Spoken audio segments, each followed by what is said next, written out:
Chapter 4. Todd awoke crying just before dawn. Probably a bad dream, Lisa thought. And no wonder, considering all that's happened. By the time he was asleep again, Lisa was wide awake. She felt it must be light outside, and her clock confirmed it. It was 7. Quietly she dressed and slipped upstairs from the basement. Outside, the morning sun warmed her as she studied their house on the hill. It would be easy, she decided, to defend it from the hungry and frightened children in the neighborhood, but she just couldn't believe that it was necessary. Couldn't they find a better way? Lisa's attention turned to the car.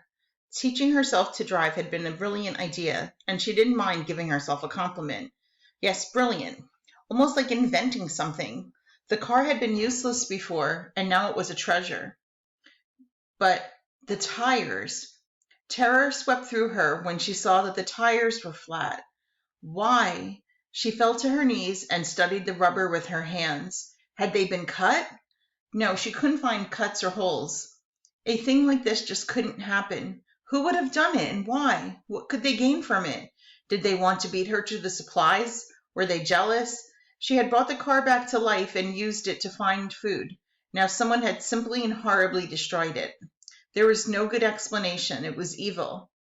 Her mind was filled with so many questions that she barely heard the voice that was calling out from the house. "Lisa, I'm hungry." "Oh, Todd," she cried. "They've ruined our car. Look at the tires." He walked to the car and, with a calmness and confidence that she hadn't seen in him before, examined the tires. Without speaking, he walked into the garage and returned with a tire pump. "Here," was all he said. They fumbled for a time before they were able to attach the hose to the tire. They began pumping the air. It was very hard work, but before long, the car stood as high as it had before. "Todd, you're a genius." Her words brought a wide grin to his face that stayed all through breakfast. "I'll do the dishes this morning," she said, wanting to reward him, "if you'll start collecting some things for me. Today we're going to fix this house up so all the gangs in Glen Ellen together won't be able to get in." In response to Lisa's commands from the kitchen, Todd worked quickly to gather their supplies: hammer, saw, thread, rope, tin cans, cardboard, razor blades, and crayons. The first project of the day would be the alarm system. Lisa explained that it was illogical to start that way because the alarm could warn them of trouble even as they worked. "Get the thread, Todd. I'll get some coat hangers." He was puzzled and asked, "What is logical?" The new word interested him. After all, as captain of defense, he should know such grown-up words. "I'm not sure how to explain it," she answered. "Lots of times when you read a word in a book or hear it said together with other words, it makes sense, even though you don't know what it means exactly. It seems to fit, but you can't explain it. I think that logical means..." She paused to ask him for the hammer, which she used to pound a nail into their fence. "I think that logical means that things fit together right, like in a puzzle when a piece fits in only one way, or like..." She searched for a better example while tying the end of a thread around the nail. "Things work in a certain way. If you do things right, it's logical. When the tires were flat, I just stared at them, and of course that didn't help. Doing that wasn't any more logical than crying or kicking the car. But you got the tire pump because you knew they needed air. That was logical." That satisfied him. He nodded to show that he understood, and then turned to their work. Without much more conversation, they proceeded with the alarm system. From the nail in the fence, Lisa strung a black thread around the house on short stakes made from coat hangers. Anyone approaching their house would catch the thread just below the knees. Next, on each side of the house, they ran threads through small holes in the window glass. Inside, they hung a rock over a carefully arranged stack of cans on each windowsill. If an intruder broke through the thread, the rock would fall and topple the cans.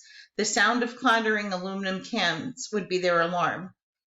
They were both clumsy with the tools, and it took several hours to complete the job.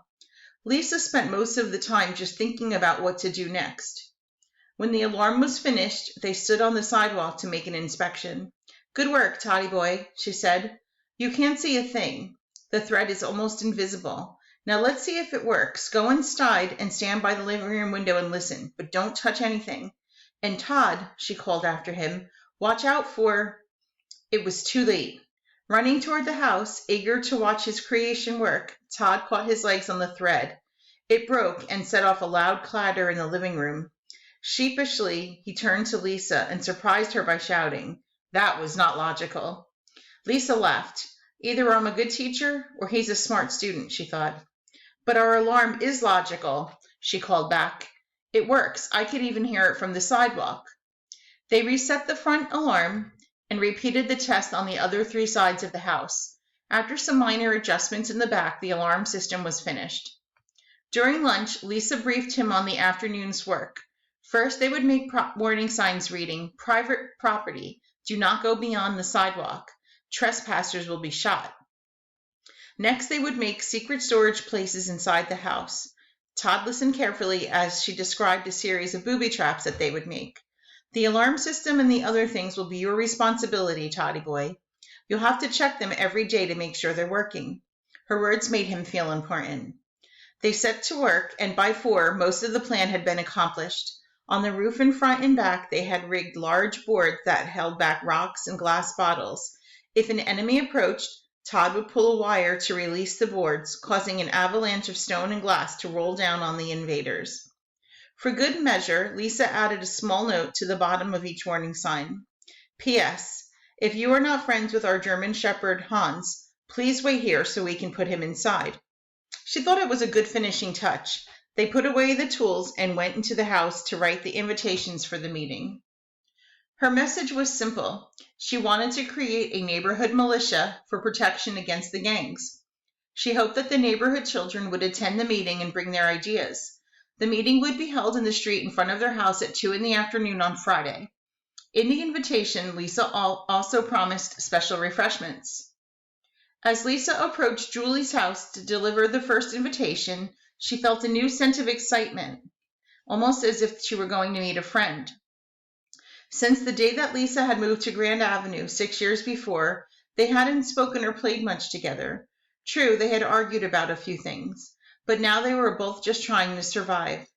It was Charlie, not Julie, who answered the door. "What do you want, Lisa?" His tone was rude. "I want to talk to Julie," she said, wondering what his problem was. Maybe being the new man of the house had gone to his 10-year-old head. Or, she thought, maybe life with Julie and his other sister was getting to be too much for him. That possibility made her smile. "What's so funny?" he demanded. Forcing the smile away, she replied, "Nothing, Charlie. Will you call Julie, please? She's sick. You can go up to her room." He let her in. The house smelled awful and looked even worse.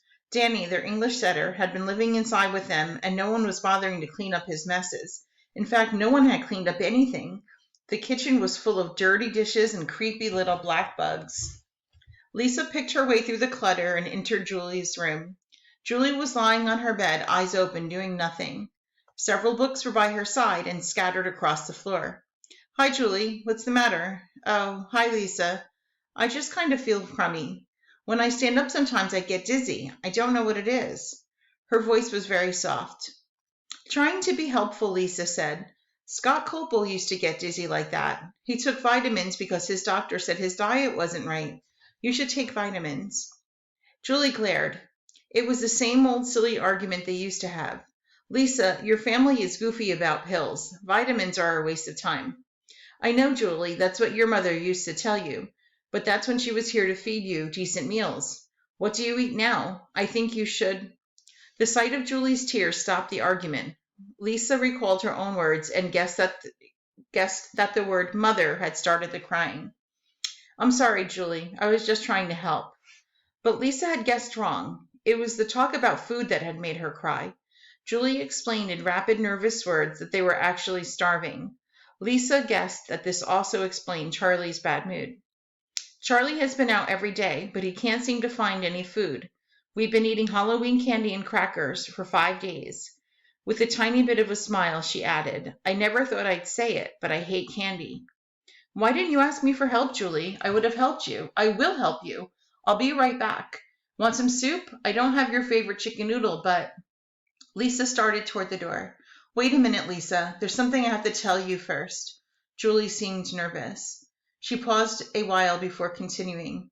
"The reason we didn't come to you was, well, you see—" She stopped again. What is it, Julie? What's wrong? Well, Julie went on, forcing out the words. We couldn't ask you for help. How could we? After stealing from you? Lisa, I'm sorry. I couldn't stop them. Lisa was stunned. She felt like slapping her sick friend. In disbelief, she asked, Do you mean that you were there yesterday with the gang that stole our supplies and beat up Todd? It couldn't be true. Not exactly. I was here in bed, but I knew about it, and I suppose I could have stopped them, but I didn't. So I'm guilty, and I'm truly sorry, Lisa. Will you forgive me? Lisa couldn't answer. Instead, she asked, How did you know about it? The Chidester gang was in the Triangle yesterday watching you make your trips for food. Tom Logan came to the door to ask Charlie to help steal things in your driveway. Charlie wanted to join the gang because he didn't think there was anything else he could do. He didn't want to steal from you, Lisa, but Tom told him he had no choice. Either he helped them or he would never get into the gang. So he helped out, and I knew about it. I'm sorry. Lisa knew that Julie meant it. Julie, she said, whatever you do, don't let Charlie stay with that gang. Nothing gets so bad that you have to start doing wrong things.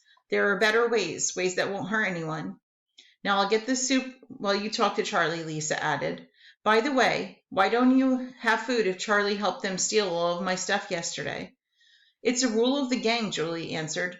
New members don't share until they've been on 3 raids. Charlie is supposed to meet them tonight at 8 for his second raid. Lisa left the room and passed Charlie on her way out. Your sister wants to talk to you now, she told him angrily. Julie and Charlie were still shouting in the upstairs room when Lisa returned with a bag of food. They must have had a real argument, thought Lisa, but the shouting stopped as soon as she slammed the front door. The moment Lisa entered Julie's room, Charlie began to argue in his own defense. We need food, and I can't find any by myself. I've looked for days. There just isn't any. The gang promised me that we would have food if I joined them. I didn't have a choice. No choice, Charlie? Lisa challenged him. No choice but to steal from Todd and me so you can eat? Do you think I believe that? She began walking toward him. Maybe if you spent less time feeling sorry for yourself, you could figure out something better. Right this minute, I can give you a dozen ideas about how you can eat until you get old and fat, and none of them include stealing. But I'm not helping anyone who wants to live by stealing from me. But Lisa, he pleaded, we were scared. We thought we would die. Julie was sick and there was no food and no one to take care of us. We're still scared. We're starving. It's my job to keep us alive and I'll do anything. Anything? Lisa stopped him. Even if it means hurting others? Listen, Charlie, nothing makes that okay. I don't care how scared you are. Lisa's angry words surprised even her. It wasn't that these ideas were new to her. She had heard them from her parents in many ways before. But now she could really understand why the ideas were so important. She and Todd were working hard and felt proud to live by their own efforts. When someone thought that hunger gave them the right to steal, now that made her mad. I'm not going to join the gang, Lisa, Charlie promised. Sorry, but I don't trust you, and I won't give you much help. Not yet, at least. If you want some advice, here it is. There are places you can find supplies. Take my word for it. Spend some time tonight thinking instead of feeling sorry for yourself, and see if you can figure out where those supplies are. And if you don't want to be afraid anymore, then come to the meeting Friday and we'll make plans that will help us all. Lisa handed him the notice. In other words, Charlie, use your head. Just think, and you can take good care of your family. She was flushed. Julie had not spoken. She had been listening in amazement to Lisa talk like some grown-up. How could Lisa have changed so fast? Charlie, there's a bag of food downstairs by the door, Lisa said, not looking at him. I brought it in because Julie is my friend. Then she left. At the Coles house on the other side of her own, Lisa found a similar situation. Cheryl was 11, her brother Steve was 12. The rest of the family was dead. Now Cheryl and Steve were running out of food, and in desperation, Steve was also planning to join the Chidester gang. Lisa urged him to wait until the meeting, but spared him the lecture she had given Charlie. Craig Bergman was the oldest kid on the block. At 12, he was just young enough to miss the sickness. He and his 6-year-old sister Erica lived in the corner house at Chidester and Grand. They had a good supply of food and were doing a little better than the other children. Craig knew a lot about gardening, and he told Lisa of his plans for the spring. Until then, he admitted, they would have a hard time. Jill Jansen's house had at least 8 orphan children in addition to her younger sisters, Katie and Missy. Most of the children were under 5. Jill was 11. Before leaving the Janssen's house, Lisa made the same request she made of the others. Please think about some kind of neighborhood defense. We have to find a way to protect ourselves from the gangs. Bring some ideas and be sure to have everyone in your house come along. That night the candle was out, but the wax was still warm when Todd asked for his story. It was too late. The storyteller had fallen asleep.